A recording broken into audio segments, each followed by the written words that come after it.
గా రామాపురం అనే గ్రామంలో తార వాళ్ళ బామ్మతో కలిసి నివసించేది. వారు చాలా పేదవాళ్ళు. పూట గడవడం కూడా చాలా కష్టంగా ఉండేది. తార వారికున్న కొద్ది స్థలంలో కూరగాయ మొక్కలను పెంచేది. ఓ రోజు తార వాళ్ళ బామ్మ దగ్గరకు వెళ్ళి, నాకు చాలా ఆకలేస్తుంది బామ్మ, తినటానికి ఏమైనా ఉన్నాయా అని అడిగింది. బామ్మ ఇలా బదులిచ్చింది, ఏమీ లేవు నాయనా అని అనేసరికి తారాకి పట్టలేనంత దుఃఖం కలిగింది.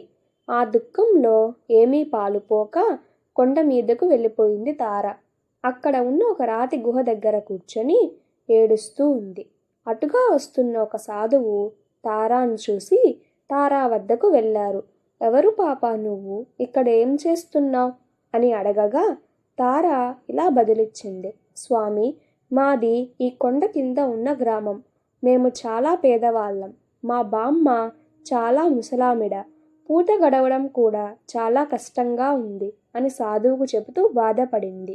ఇదంతా విన్న సాధువు తన తపశ్శక్తితో ఒక మాయా కుండను తెప్పించాడు.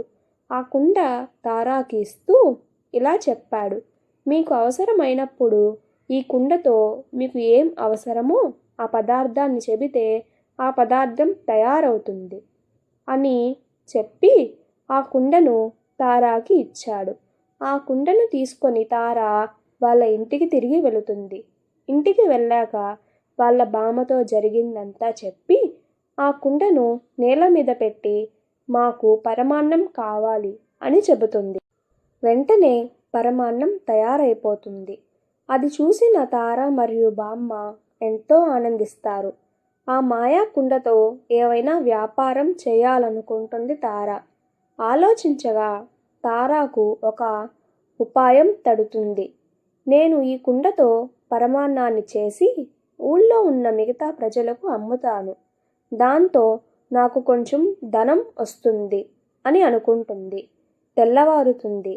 తార ఆ కుండతో పరమాన్నాన్ని చేసి ఊళ్ళో ఉన్న మిగతా వారందరకు అమ్ముతుంది. దాంతో తారాకు ఎంతో లాభం కలుగుతుంది. తార మరియు బామ్మ చాలా సంతోషంగా వారి యొక్క జీవనాన్ని కొనసాగిస్తారు.